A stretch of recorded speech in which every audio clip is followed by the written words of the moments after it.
वाह वाह वाह। हम राकेश यादव पप्पू बिरहा गायक कलाकार मामा आज बड़ा सौभाग्य का बात बा पुनः जौन है कि जौनपुर के धरती पर नटराज स्टूडियो में मामा ऊ भयावह दर्दनाक हाल फिलहाल का कांड आप लोगन के बीच में बिरहा के रूप में गावे जा रहल बनी। अंकुर भैया के देख रेख में ई बिरहा का रिकॉर्डिंग चल रहल है। ई बिरहा आप सुन रहल बानी दिलवाले बिरहा म्यूजिक बनरतले। हमके आशा नहीं बल्कि पूरा विश्वास बा हर बिरहा के जैसे आप लोगन का आशीर्वाद मिलल है वैसे ही यथावत मिलत रही। भूमिका के लाइन में कभी बड़ी ऊंची बात लिखत हूँ का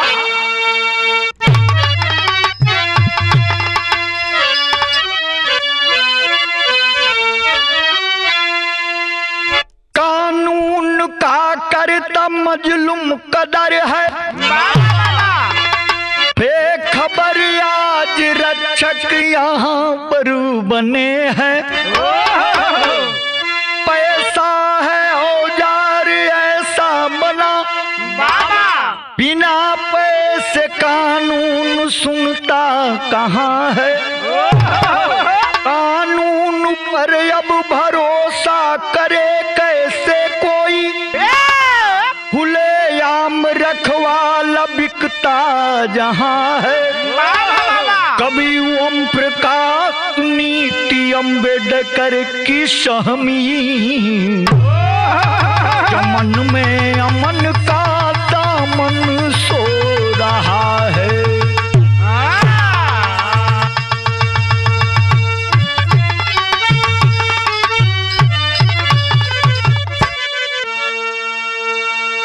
वाह कवि ओम प्रकाश जी मन गदगद कर दिया। आज के परिवेश को दर्शा दिया आपने भूमिका के लाइन में।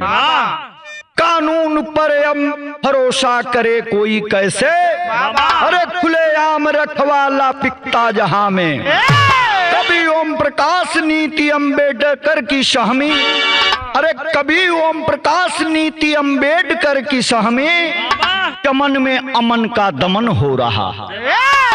क्या बात। हमारे बिरहा में आगे बढ़ला से पहले एक लाइन गजल लगत हो मार साहब कहा कैसे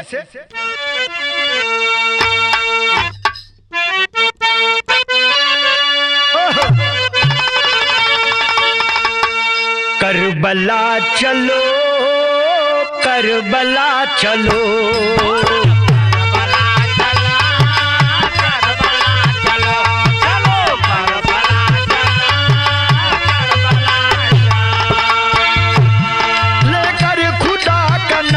चलो करबला चलो करबला चलो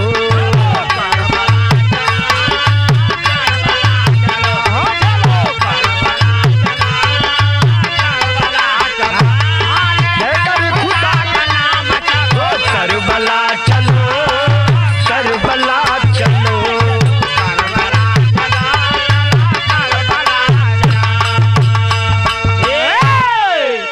लेकिन भाव में कभी कितनी ऊंची बात लिखत हूं गौर करेंगे बिरहा प्रेमियों। संविधान रो रहा संविधान रो रहा संविधान रो रहा संविधान रो रहा संविधान रो रहा संविधान रो रहा। रक्षक आज अपना ईमान खो रहा ईमान खो रहा।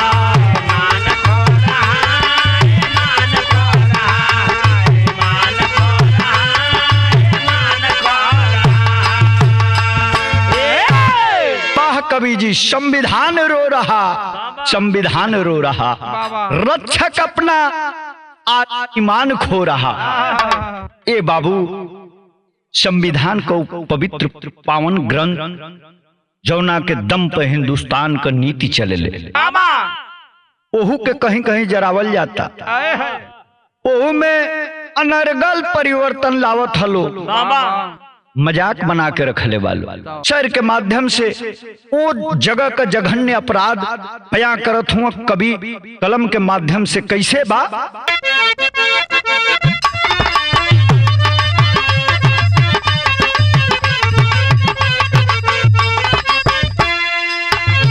पश्चिम बंगाल कोलकाता की,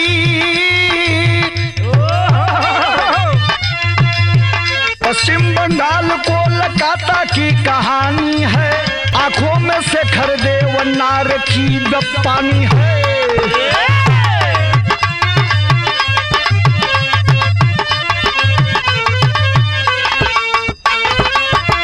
पत्नी गृहिणी देवनार, पत्नी गृहिणी देवनार भोली भाली है। पुत्री मोमिता का दुलार देख के पाली है।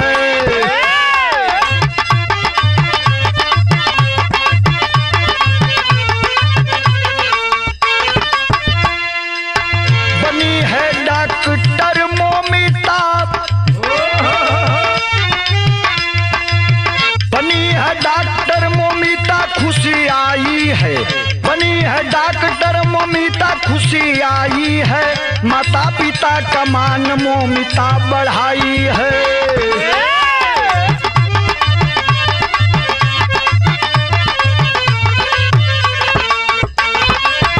राधा गोविंद कर, राधा गोविंद कर में ड्यूटी पाई है। सेमिनार हाल में सोई जब नींद आई है।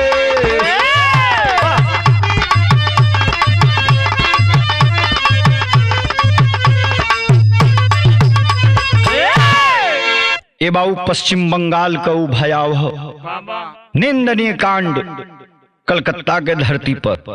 राधा गोविंद कर मेडिकल कॉलेज कई बात हो, जेके आर्जिकल मेडिकल कॉलेज कहता लोग। ये बाबू शंकर देवनार माताजी का नाम हो और दोनों जाने घर गृहस्थी में बालो। मोमिता दुलरवी बेटी हो, बड़ा लाड प्यार से ओके पालल ले हले।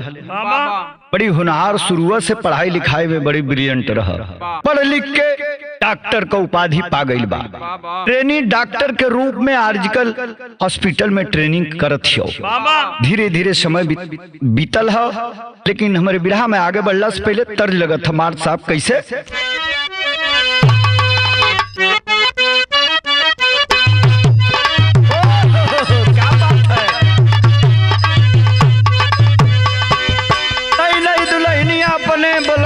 कहत बेगा आजिल गरमिया के दिन ए पिया, दिन ए पिया बेनिया डोलाई तो आजिल गरमिया के।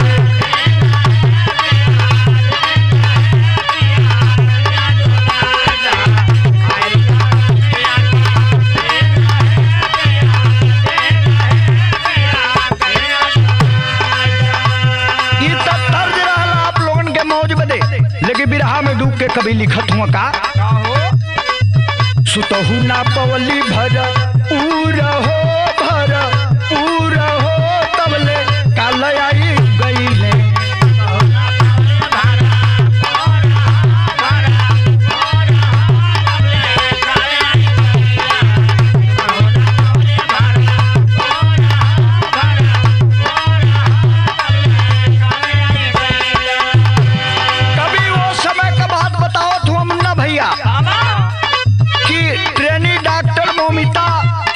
घंटे कल लगातार ड्यूटी पर तैनात रही।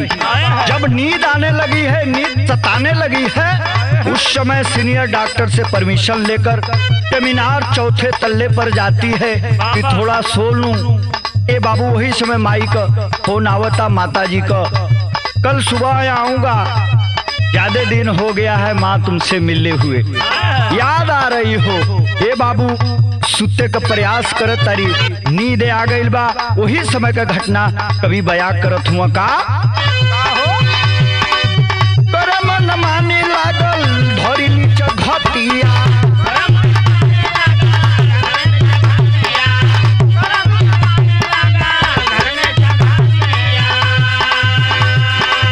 सुनल लया बला के ये कहू हो बतिया,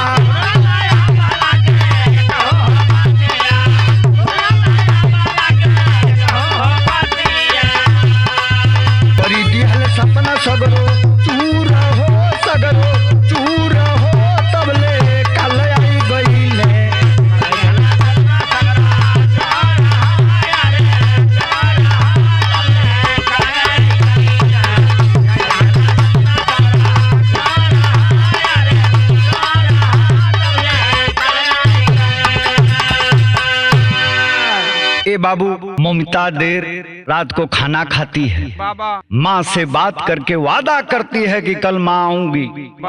देखे हुए तुम्हें बहुत दिन हो गया, बहुत लाड प्यार से तुम पाली हो। मेरी फिक्र छोड़ दो, मैं ठीक हूँ।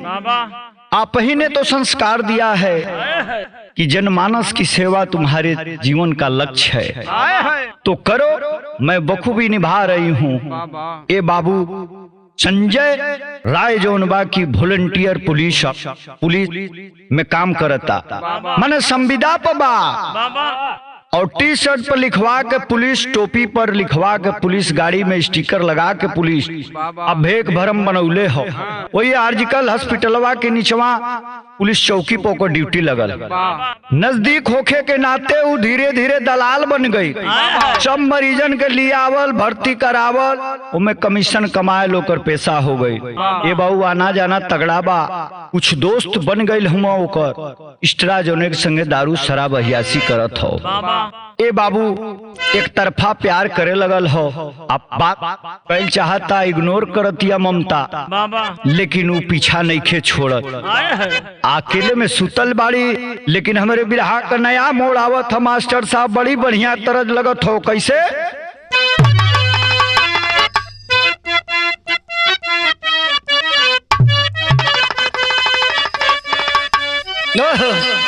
आर्य ससुरे सरू साली रियवान हो धैली नहीं हरे केरा।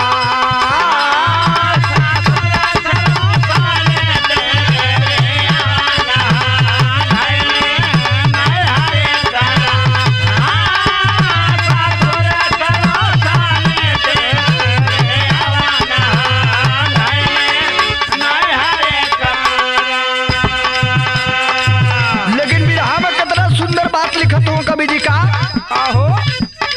सोचा फिर मनावा में पपिया न हो जी तो दे बतला।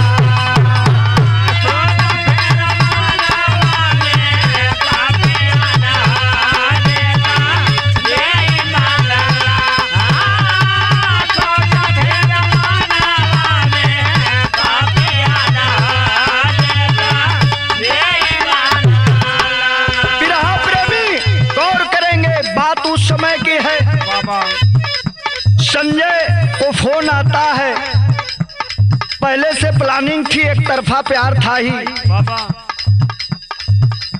रूम में अकेली ममिता के साथ पहले ही बलात्कार हो चुका था। संजय जाता है, सीसीटीवी में कैद। निकलने का वक्त और जाने का वक्त में 45 मिनट का डिफरेंस था। उसके बीच में जो हैवानियत उसके साथ होती है, दोनों आंखों में चोट, गर्दन की हड्डी तोड़ दी गई, मुक्के से वार हुआ, दोनों टांगे पकड़ के फाड़ने का प्रयास हुआ। इस बेरहमी से उसके साथ सामूहिक बलात्कार होता है साथियों। लेकिन कहना है उसी बात को बयां कर रहे हैं कवि जी। मुहवा में कपड़ा आँख में शीशा दिया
ये बाबू संजय राय हैवानियत के हद को पार कर गया।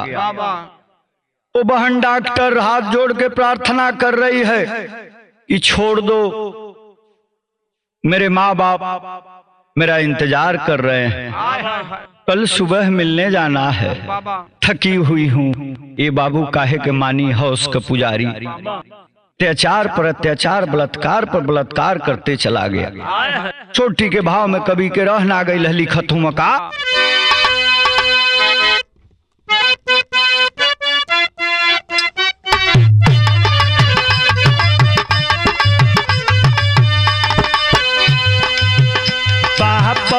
मतारी के मिलो लिखबारी आयल मिलो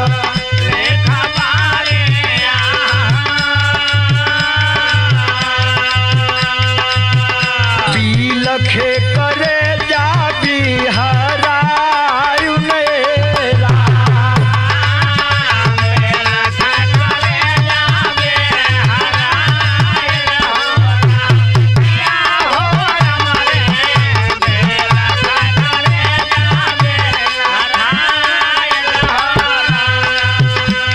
भोर का वक्त था साथियों।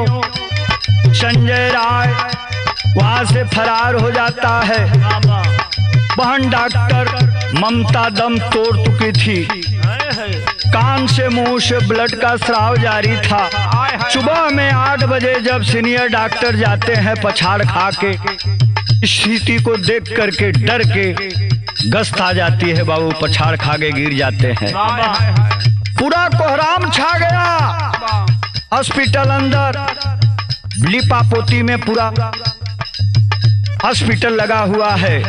एक हिम्मत करते हुए ममता के पिताजी को फोन कर रहा है कि आपकी बिटिया अब नहीं रही, सुसाइड कर ली है, फौरन आप हॉस्पिटल चले आए।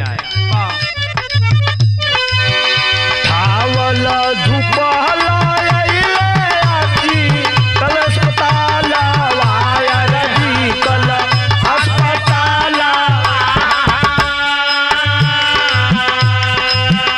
कोई लोग बतिया बनायनु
बाबू बुढ़िया माई बाप भागल हॉस्पिटल के तरफ आयल है। 3 घंटा वही गेट पर टुकुर टुकुर अपनी बेटी से मिले खातिर ताकत आलो, बिल खाता लो, रोता बाहर हॉस्पिटल। आरोप लग रहा है, मीडिया के बंधुओं से ज्ञात हुआ है, उस हॉस्पिटल में मानव तस्करी का भी काम चला करता था। ये बाबू बहुत लोगों को टॉर्चर करने के बाद बहुत लोग सुसाइड कर लिए, सुसाइड क्लियर करवा दिए सब। मतलब ब्लू फिल्म का भी कारोबार उसमें चल रहा था। तमाम तरह की बुराइयां उस हॉस्पिटल की उजागर हो रही हैं। ये बाबू माई बाप के शक हो गई है और हाई कोर्ट में जाके आवेदन कैले हलो कि हमें पुलिस पर भरोसा नहीं है, यहाँ शासन पर 1% भी विश्वास नहीं है कि मेरे बच्ची को न्याय मिल पाएगा। ये बाबू टेरी के भाव में बड़ी ऊंची बात लिखत हुआ कवि जी का।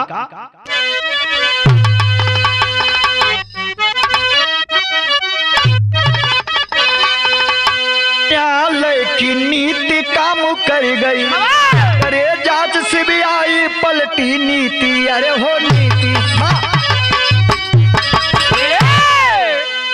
न्यायालय की नीति काम कर गई। करे जांच सीबीआई पलटी तब नीति न्यायालय की नीति काम कर गई। ये बाबू आवेदन स्वीकार हो गए। देर होता जांच में टाल मटोल होता। इधर डॉक्टर लोगन का धरना प्रदर्शन हर नक्का जाम करता। बाबू दे का पूरा विश्व जौन है कि आंसू बहावता। हमारे बेटी बहन न घरे सुरक्षित बाड़ी न बहरा सुरक्षित है। आखिर कौन जिम्मेवारी लेगा? आम जनता टैक्स पे टैक्स दे रही है सरकार को।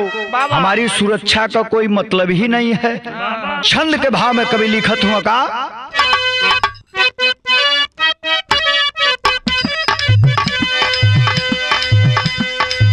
हुआ है जब पोस्टमार्टम शव का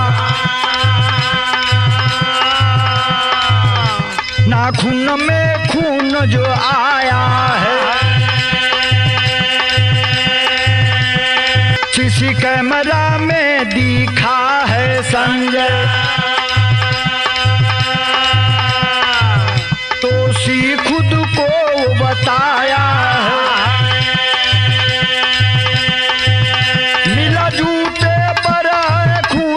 छीटा जूते पर है खून का छीटा बाकी सब समझाया है।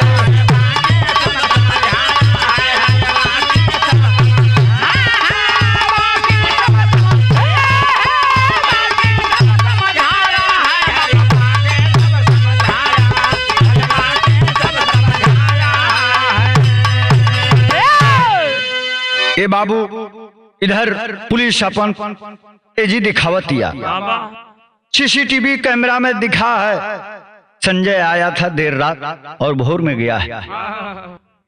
ये बाबू फौरन वही पुलिस चौकिया पर गई है। पुलिस कपड़ा उपड़ा चेंज करके सुतल बा। ब्लूटूथ हवा वही वारदात के जगह पर गिरा हुआ था। जूता पर खून का निशान।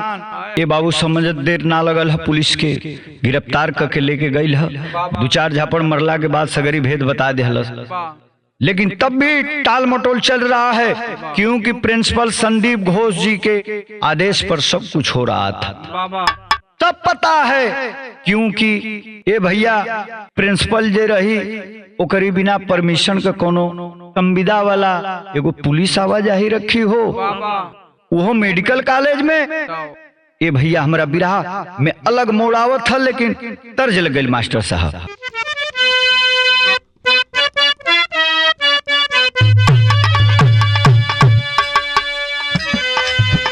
दैया मैया रे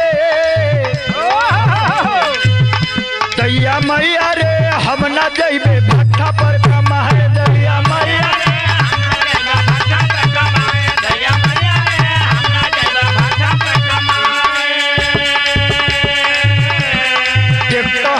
राजा पूत दूजे गाजा पी के बूत तब देखा में करतूस कहे लगिए आके सू। दैया मैया रे हम ना जइबे भट्ठा पर कमाए। दैया मैया रे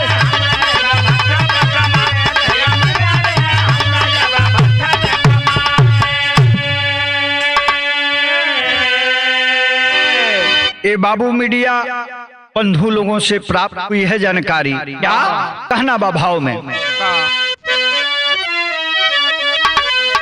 संदीप करे हो संदीप करे हो कीडनी बेची के बेवपार। संदीप करे हो कीडनी बेचे के बेवपार।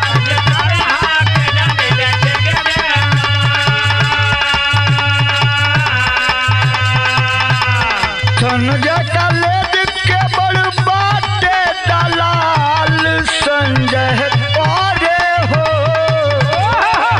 संजय करे हो कीडनी बेचे के व्यापार। संजय करे हो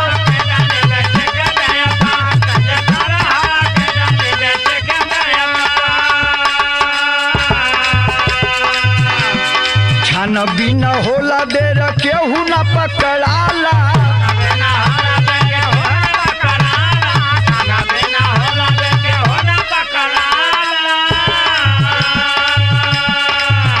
बाणे बोले बोले शेर अब जनाला।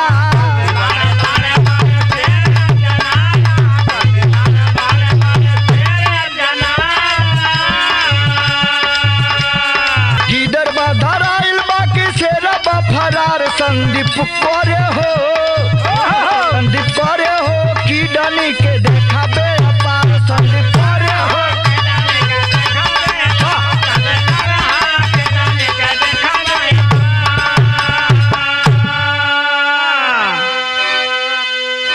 मीडिया सूत्रों से पता चला कि मानव अंग की तस्करी प्रिंसिपल के जानकारी में हुआ करती थी। ये भी मिलता है समाचार कि संदीप घोष कभी भी अगर वहां से उसका तबादला हुआ तो अपने पावर के बल पर पुनः 1-2 महीने के अंदर उसी आर्जिकल हॉस्पिटल में फिर नियुक्ति ले लेता है। तक के दायरे में है, सीबीआई लगी है, दूध का दूध पानी का पानी हो जाएगा। साथियों, हमारे बहन बेटियों की आबरू कैसे बचेगी? संविधान में संशोधन करके कोई व्यवस्था सरकार को बनाना पड़ेगा। पापट में बड़ी बढ़िया बात लिखत हूँ कवि जी का।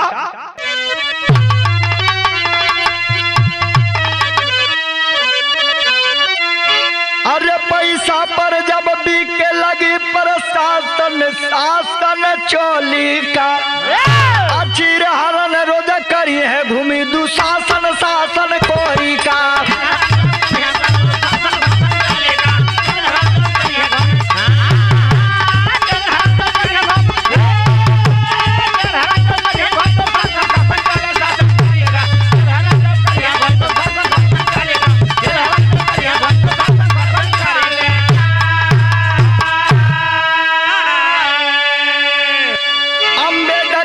गांधी वाली ईदबा दिखावा हो, कुकर्मी भ्रष्टाचारी पंच पे करे दावा हो।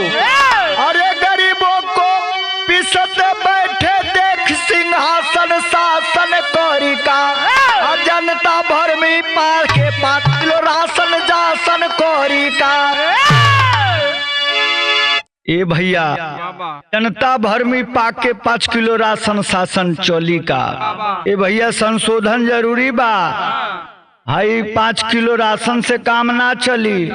घटना घट जाती है तो सीबीआई लगत हो, लेकिन वो करीब पहले शासन प्रशासन के लोग मुस्तैदी से ईमानदारी से अपना काम करें, ताकि बहन बेटियों की इज्जत और गरीबों का भी जीवन यापन हो सके। आल्हा के भाव में छायावादी बात विराम बढ़ावत हूँ कवि जी का।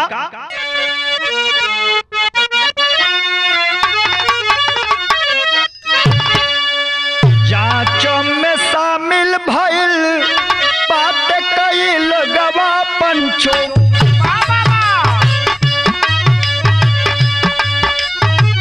जरनाई ओट बाटे भेजावा उधार, मुजरिम करा छाजाबा करी प्रशासन पंचो।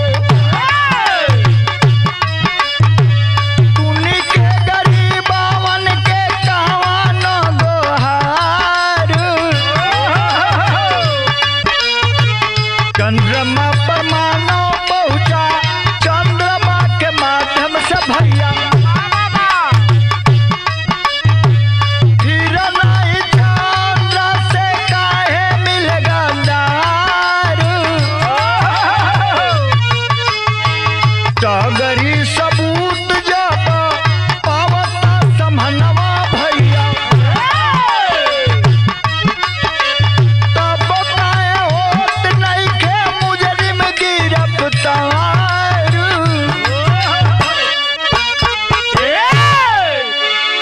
आज सीबीआई भी लग गई है, चारों तरफ धरना प्रदर्शन हो रहा है। हमारे देश का विदेश में भी तौहीन हुई इस जघन्य अपराध का, लेकिन टाल मटोल क्यों है? जल्द से जल्द देश के आवाम के सामने सारे गैंग रेपिस्टों का नाम उजागर किया जाए। क्या क्या उस हॉस्पिटल में अपराध होता था, सबके सामने उघार किया जाए। ए बाबू, खड़ी के भाव में विराह का समाप्ति करत हूँ कवि जी का।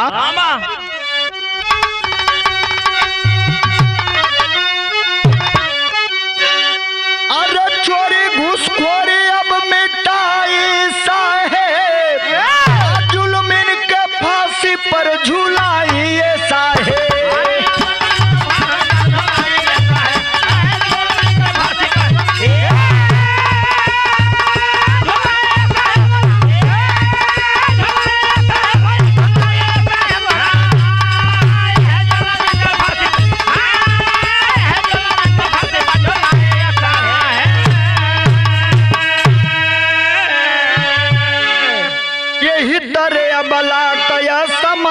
लुटाई, अरे नया आजादी क्रांति घर घर छाई, अरे इंसाफ कानून से चलाई ये साहे, जुल्म के फांसी पर चढ़ाई ये साहे।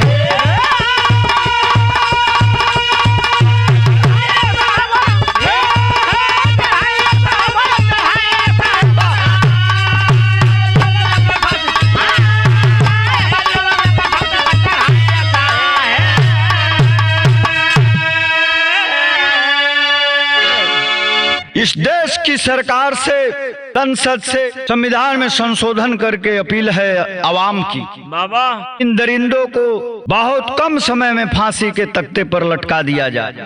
ये बाबू विरह की समाप्ति पर कहना बा छाप में का, कुसुम पराग देऊ काशी पूज्य हमारे, अरे जेपी